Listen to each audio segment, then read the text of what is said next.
PR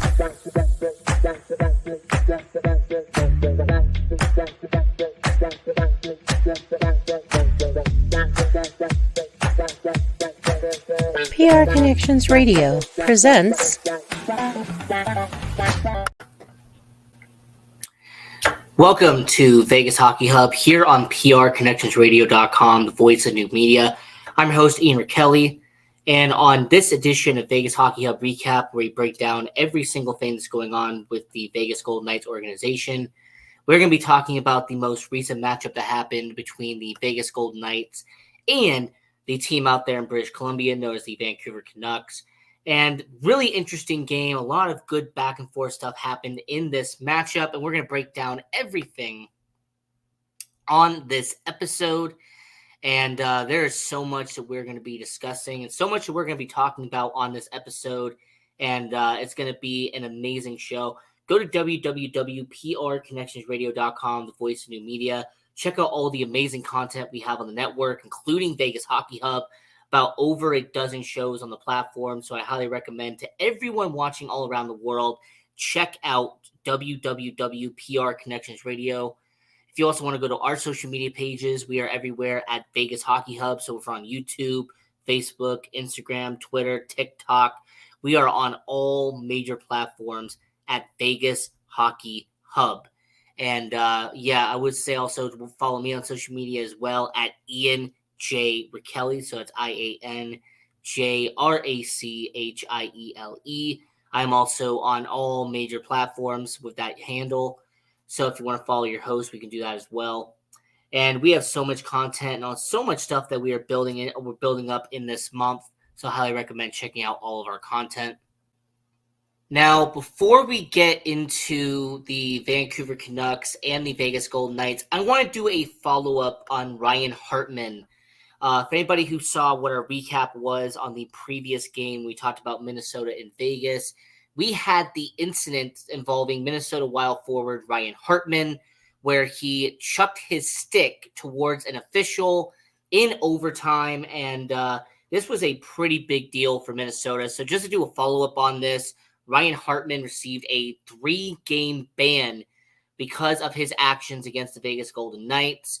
And when it comes to Ryan Hartman, unfortunately, we have seen that this has become a trend.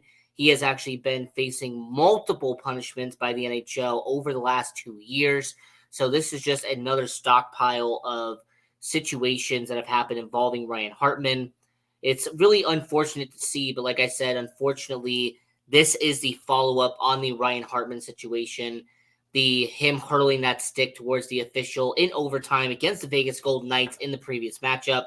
So before we get into what happened in this game, I just wanted to very quickly do a follow-up on the Ryan Hartman situation and tell you that he did indeed receive a 3-game ban by the NHL Players Association and Department of Player Safety. And this is just a situation where he has been, we had a situation with Brendan Dillon in the Winnipeg Jets in the beginning of this season. Now he had the incident against Vegas about a couple of days ago. And for Vegas, this is not going to affect them much. But for the Minnesota Wild, having a guy like Ryan Hartman receiving a ban and having a 3-game punishment for his actions in overtime, definitely going to affect Minnesota. And I would not be shocked if the Minnesota Wild ended up having a kind of a slip during those 3 games he is out. Now, your pregame notes for the Vegas Golden Knights, and there was a few roster moves that happened before this game against Vancouver, and the main one that so many people are focusing on, Tomas Hertl practicing in a normal jersey for the first time. Now, a couple of days ago, Tomas Hertl practiced in a red no-contact jersey for the Vegas Golden Knights. Him coming back, trying to make it with the Vegas Golden Knights after sustaining that injury at the beginning of the season with the San Jose Sharks, gets traded to your Vegas Golden Knights at the trade deadline, and then, has been out for a while rehabbing and trying to get back into it.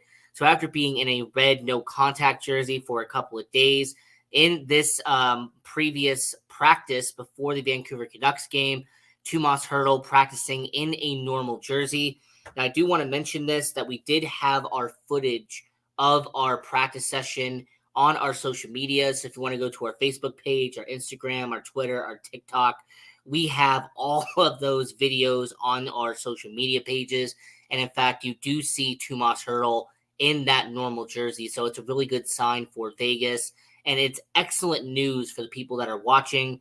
The fact that Tomas Hertl is in the potential of coming back.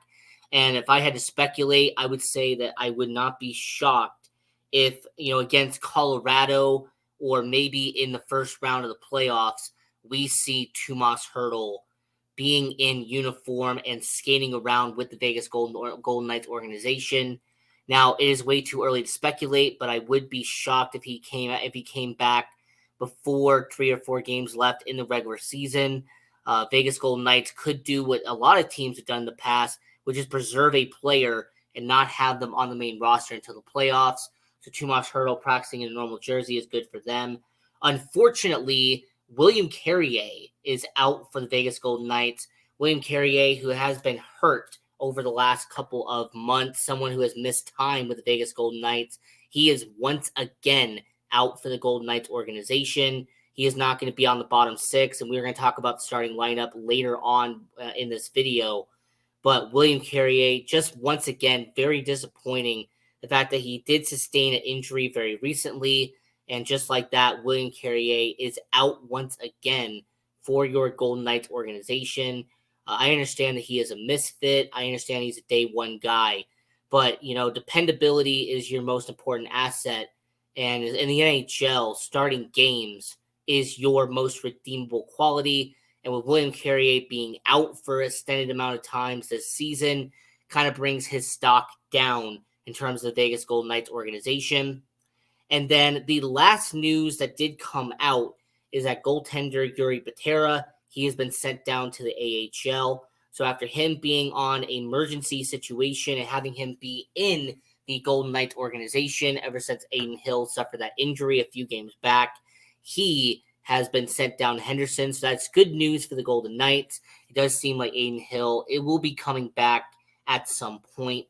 And for Patera, he had that game that he did start against the Nashville Predators. And, he did not do a bad job in that one start. But Logan Thompson has been starting majority of the games ever since Adin Hill was out. So for Patera, going down to Henderson, going to spend the last couple of days in Henderson with the AHL, that season, wrapping up and all of that. But overall, when it comes to Yuri Patera, him being sent down to Henderson, opening up a roster spot for the return of Adin Hill when he comes back from injury for the Golden Knights. Speaking of goaltending, your starting goaltender for this game, Logan Thompson, LT, once again back in net for the Vegas Golden Knights. Now, this did make a lot of practical sense, obviously, with Patera being sent down, Adin Hill not being 100% ready just yet to recover from injury, and it just makes so much sense that Logan Thompson, for the 5th time in the last 6 games, Logan Thompson in net starting for your Vegas Golden Knights. And he has actually been very proficient outside of that one bad game he had 2 weeks ago. Over the last couple of games, he has been elite for your Vegas Golden Knights. So overall, Logan Thompson, once again, starting for the Vegas Golden Knights, the workhorse that he has been over the last couple of months while Adin Hill has been out. And I definitely have to give a lot of credit to Adin Hill. He has done a fantastic job. Now, the starting lineup for your Vegas Golden Knights, as we're doing this recap here, talking about the Vegas Golden Knights and the Vancouver Canucks game. Now, your starting lineup on line 1, you have Ivan Barbashev, Jack Eichel, and Jonathan Marchessault on line 1. So your first line for the Vegas Golden Knights has remained the same, really ever since Jack Eichel came back from injury a couple of months ago. Barbashev, Eichel, and Marchessault, 3 of your best players on line 1. Forward line 2 is a tad different, as Pavel Dorofeyev, Chandler Stevenson, and Michael Amadio. So Bruce Cassidy really trusting Dorofeyev to kind of be on that same line with 2 veterans and 2 very dependable guys in Stevenson and Amadio. And then line 3, Paul Cotter teaming up with William Karlsson and Anthony Mantha. So Paul Cotter being alongside Karlsson And then Carlson and Mantha, who have actually had some good chemistry ever since Mantha was acquired at the trade deadline. And then line 4, you have Brett Howden at left wing, Nick Waugh at center, and Keaton Kolazar at right wing. Because of that roster move that I talked about, William Carrier being out, that has reason why Brett Howden has been on the fourth line. Anytime the Carrier has not been able to play, Brett Howden has been able to take over that spot. So your forward lines, once again, Barbashev, Eichel, Marchessault, Dorofeev, Stevenson, Amadio, Cotter, Carlson, Mantha, and then you have Howden, Waugh, and Kolazar. Now your defensive pairings, Nick Hague and Noah Hannafin as your defensive pairing ones. Over the past 2 weeks, we have actually seen the chemistry and how well Hannafin and Hague have performed together. I have no doubt that Bruce Cassidy and the Golden Knights organization have seen how well those two do as well, and that's why they're being teamed up together once again. Brayden McNabb and Shea Theodore, the consistent defensive pairing that we have seen all year long. Brayden McNabb, your shot-blocking defenseman, and Shea Theodore, one of the best offensive-minded defensemen in all of hockey. And then on your third defensive pairing, ever since coming back from injury, Alex Pietrangelo and Alec Martinez. So your former defensive pairing 1 to begin the year now is your defensive pairing 3 in this game between Vegas and Vancouver. And then in goal, once again, Logan Thompson in net for the Golden Knights. I will point out, by the way, that Casey DeSmith is the starting goaltender for the Vancouver Canucks.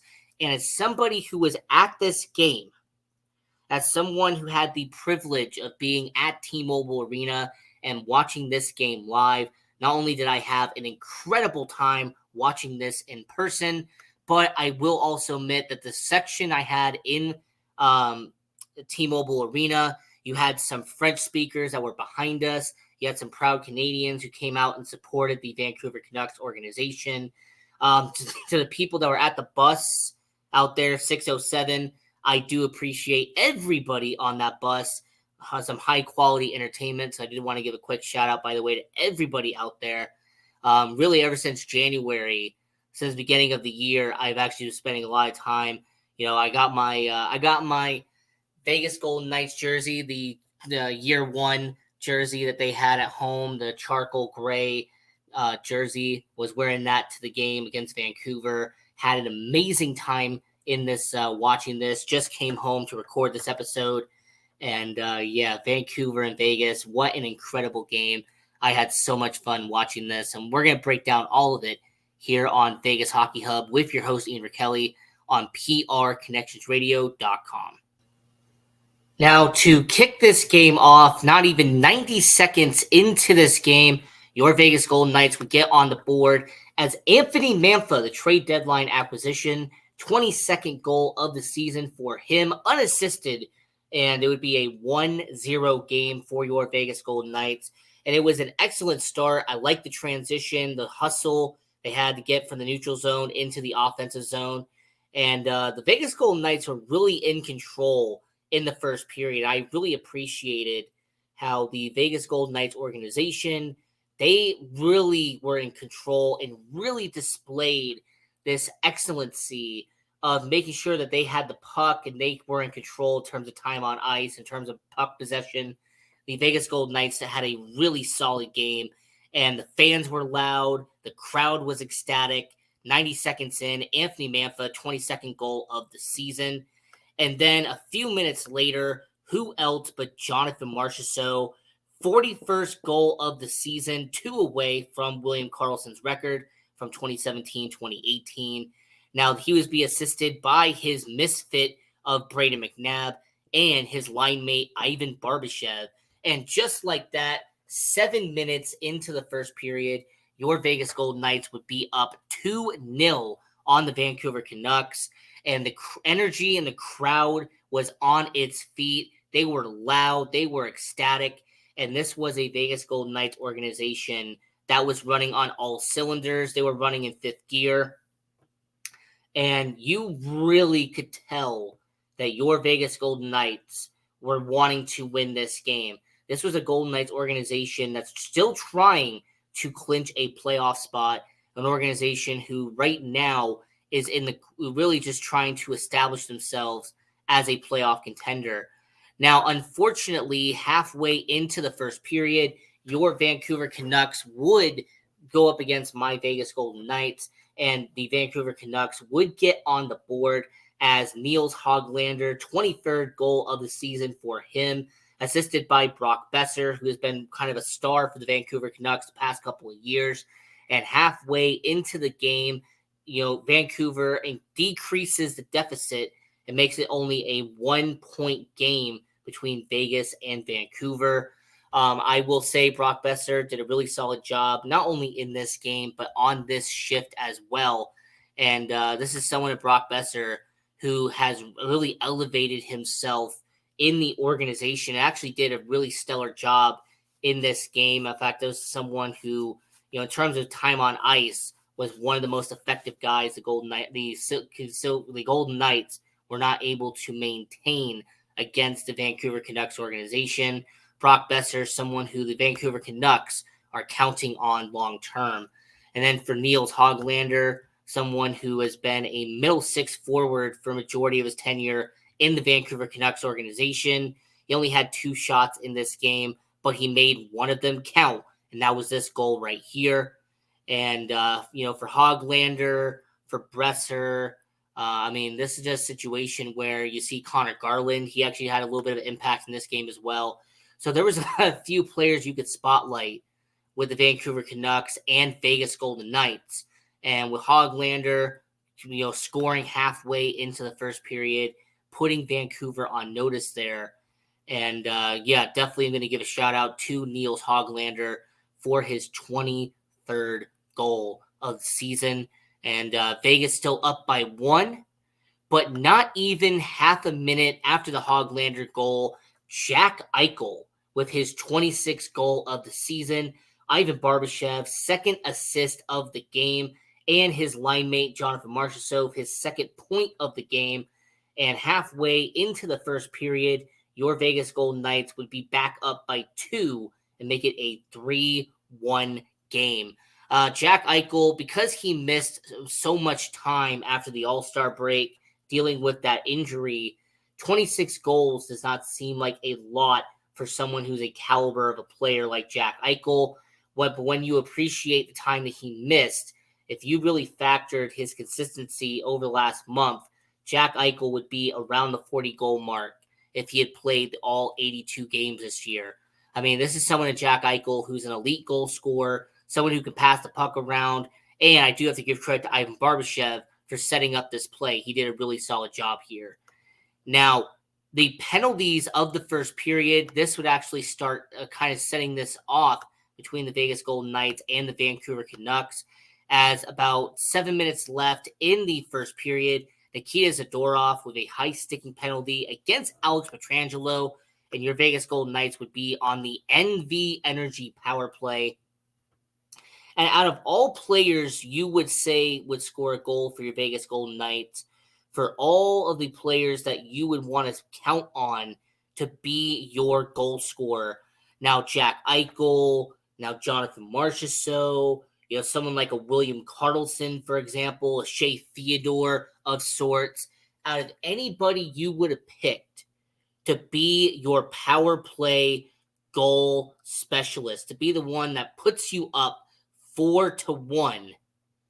If I would have had you guess who this goal was, would you have guessed that Noah Hanifin, the trade acquisition from Calgary, gets his 12th goal of the season on the power play, assisted by Jack Eichel, his second point of the game, and Jonathan Marchessault, his third point of the game. And just like that, your Vegas Golden Knights are up 4-1 over the Vancouver Canucks. And I will point out that the intensity was up there. You could see that the fan base was behind the Golden Knights organization. T-Mobile Arena was going off the Richter scale in terms of enjoyment and excitement. And Noah Hanifin, 12th goal of the season, assisted by Jack Eichel and Jonathan Marchessault. And really crazy how Jonathan Marchessault was a part of and contributed to 3 of the 4 goals in the first period with the Vegas Golden Knights. Now, this first period would not end without some controversy, as about 6 minutes left in the first period, Shea Theodore would catch JT Miller with a high sticking penalty and would get a double minor. Now, unfortunately for Shea Theodore, this is just a situation where you cannot do what he just did. Shea Theodore, lack of discipline on this play, getting a double minor, hitting JT Miller up high. That is a no-no. You cannot do that. And I really just look at it as Shea Theodore not really being aware of his surroundings, not being 100% in, looking around, trying to see, where the referees are. But overall, doing a high sticking penalty and hitting JT Miller up high, kind of towards the head. Not a good play by Shea Theodore. Once again, I look at this as just another situation of a lack of discipline there. And then with about 1 minute left in the first period, there would be a game misconduct for the Vancouver Canucks as Nikita Zadorov would get a game misconduct for boarding against Brett Howden. Now, Brett Howden would be trying to service the puck. Zadorov would board him and hit him kind of up high, and Zadorov would get a game misconduct for the Vancouver Canucks. Brett Howden skating to the bench would be bleeding from the Zadorov hit. So not only did Nikita Zadorov have a penalty originally in the first period for the high sticking against Pietrangelo, but he would leave the game with 17 penalty minutes. And a lot of that came from the game misconduct that he did against Brett Howden. Now, thankfully, Brett Howden would be back in this game and would actually contribute later on in this game, as we'll talk about later. But yeah, Brett Howden, dirty hit, was not good to watch. Now, moving over to the second period for your Vegas Golden Knights, taking on the Vancouver Canucks. And this was a really exciting second period as Wild Bill William Karlsson will get his 26th goal of the season, assisted by Alex Pietrangelo and Anthony Mantha. This would be Mantha's second point of the game, and it would make it a 5-1 situation for Vegas. William Karlsson, 25 goals, just got to 26 recently. And William Karlsson being on that same line with Cotter and with Mantha. And you could see that chemistry that Karlsson and Mantha have displayed over the last 5 games. William Karlsson really adjusting and taking off in terms of what he's doing in terms of handling the puck. And his stat line for this game, for a guy like William Karlsson, 1 goal on 4 shots. So solid job by him. And then for the rest of the second period for the Vegas Golden Knights, you would have a goal from Quinn Hughes for the Vancouver Canucks side, make it a 5-2 game for the Golden Knights. Quinn Hughes would score for Vancouver, assisted by Connor Garland and JT Miller. Now, I will acknowledge that JT Miller's 60th assist of the game of the season. That's not 60 points. That's 60 assists for JT Miller. The only 2 penalties in this second period, Nick Waugh would get a hooking penalty against Dakota Joshua. He would go to the penalty box and open up a power play opportunity for Vancouver, which ended up being the Quinn Hughes goal. And then with about 2 minutes left in the second period, former Vegas Golden Knight turned Vancouver Canuck, Teddy Bluger would hold William Karlsson, and he would go to the box. Now, after the second period, you would head to the third and final period of the game. There would be a goal 2 minutes in. And this goal would go to the guy who was bleeding from a dirty hit in the beginning of the first period, and that would be Brett Howden. Brett Howden, 8th goal of the season, assisted by Keaton Kolazar and Nick Waugh. So just like that, your 4th line gets on the board and makes it a 6-3 game for the Vegas Golden Knights over the Vancouver Canucks. And then about 6 minutes into the third period, you would have a double penalty, one for Vancouver and one for Vegas, as Anthony Mantha and Vasily Potokian would get a slashing penalty for the Vancouver Canucks. And, I thought there was going to be a fight between the two, but it was just slashing on both sides. And I look at what Vancouver had and what Vegas had. And, like I said, the physicality was very much on display in this game. You could even see by the hit counter of how physical this game was. Brady McNabb had 3 hits. King Kolazar had 4 hits. Brett Howden had 3 hits. And then on the opposite side, Sam Lafferty had 5 hits. And Dakota Joshua had 9 hits, led everybody in hits in this game. And, Vegas Golden Knights and Vancouver Canucks displayed a lot of physicality in this game. Now, after those slashing penalties, you would not have any more penalties. After the Brett Howden goal, you would not have any goals left in this game. And just like that, the buzzer would sound, the siren would go off, Elvis would be playing through the speakers. And just like that, here in April at T-Mobile Arena, your Vegas Golden Knights picking up the win and getting a victory over the Vancouver Canucks organization. And I can really sit here and appreciate what the Vegas Golden Knights did in this matchup. This is an organization that did every aspect right tonight. And being there live, I got to see what the crowd feels. I was able to really look at what the Golden Knights were able to do for 60 minutes. And overall, for your Golden Knights, I can appreciate the goal scoring, but the physicality and what you would need come playoff time, that is very important. And I really sit here and look at it and go, I think we really can appreciate what the Vegas Golden Knights have been able to accomplish this year. And I really like what we've done moving forward. And I could see a Vegas Golden Knights team that's running on all cylinders. Now, your player of the game, I have to go with Jonathan Marchessault. 3-point performance in this matchup, 1 goal and 2 assists. Now, he also had a +2, and he even had 1 takeaway in this game. So Jonathan Marchessault was everywhere on this matchup tonight. He did a really good 18 minutes of hockey. And for that, player of the game has to go to Jonathan Marchessault. And I will appreciate what he has done over the last month. He has been lighting up the lamp. He has been getting points consistently for Vegas.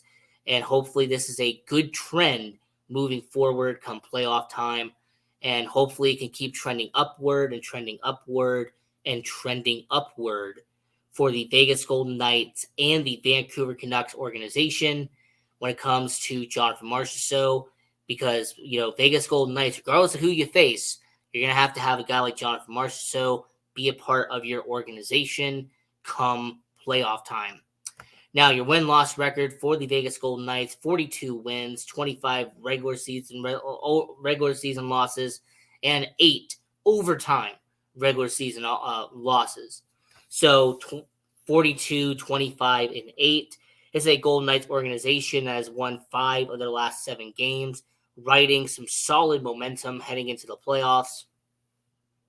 And the upcoming schedule for Vegas, we're going to be doing all the recap shows here on Vegas Hockey Hub.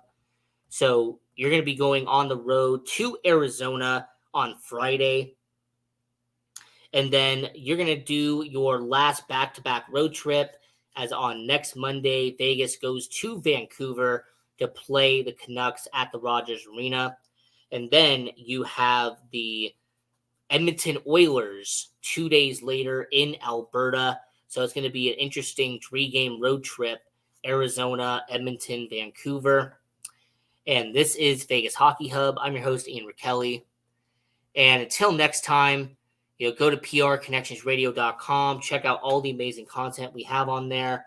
Go to our social media pages at Vegas Hockey Hub. And go to my social media platform as well at Ian J. Rachiele. And I appreciate everybody who tuned into the show tonight, watching our recap show, doing all the recap shows we do here on Vegas Hockey Hub. And we enjoy doing this for everybody and doing it for all of you. And hopefully next game, we're going to talk about all of that. And we actually have our video ready for Tomas Hertl. We had a player profile that we had in the wings. That'll be being uploaded later in this matchup tonight. So until next time, continue watching hockey, go support junior hockey, and go Knights, go.